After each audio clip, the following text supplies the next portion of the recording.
হাসিনা কামাল মামুনের বিরুদ্ধে তদন্ত প্রতিবেদন দাখিল আজ। বিস্তারিত থাকছে অগ্রযাত্রা ডেস্ক রিপোর্টে। সাবেক প্রধানমন্ত্রী শেখ হাসিনা, সাবেক স্বরাষ্ট্রমন্ত্রী আসাদুজ্জামান কামাল ও সাবেক আইজিপি চৌধুরী আবদুল্লাহ আল মামুনের বিরুদ্ধে জুলাই গণহত্যা মামলার তদন্ত শেষ হয়েছে। সোমবার আন্তর্জাতিক অপরাধ ট্রাইব্যুনালে অভিযোগ দাখিলের মাধ্যমে আনুষ্ঠানিক বিচার শুরু হবে।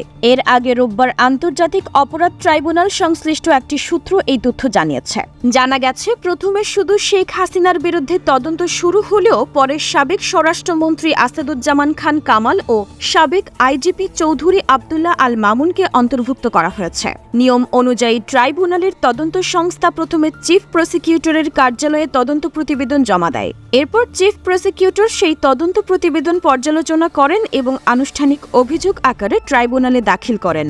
আন্তর্জাতিক অপরাধ ট্রাইব্যুনালের চিফ প্রসিকিউটর মোহাম্মদ তাজুল ইসলাম গত শুক্রবার সামাজিক যোগাযোগ মাধ্যম ফেসবুকে এক পোস্টে লিখে জানিয়েছেন, আন্তর্জাতিক অপরাধ ট্রাইব্যুনালের তদন্ত সংস্থা শেখ হাসিনার বিরুদ্ধে জুলাই গণহত্যার তদন্ত রিপোর্ট আগামী সোমবার চিফ প্রসিকিউটর বরাবরে দাখিল করবে আশা করছে। তদন্ত রিপোর্ট দাখিল হওয়ার পর আনুষ্ঠানিক অভিযোগ অর্থাৎ ফরমাল চার্জ দাখিলের মাধ্যমে হাসিনার বিরুদ্ধে আনুষ্ঠানিক বিচার কাজ শুরু হবে।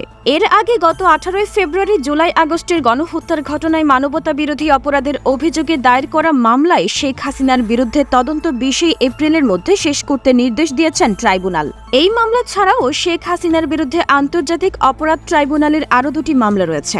এর মধ্যে একটি মামলায় আওয়ামী লীগ শাসনামলের 15.5 বছরে গুম ও খুনের ঘটনায় তাকে অভিযুক্ত করা হয়েছে। অপর মামলাটি হয়েছে রাজধানীর মতিঝিলের শাপলা চত্বরে হেফাজতে ইসলামের সমাবেশে হত্যাকাণ্ডের ঘটনায়।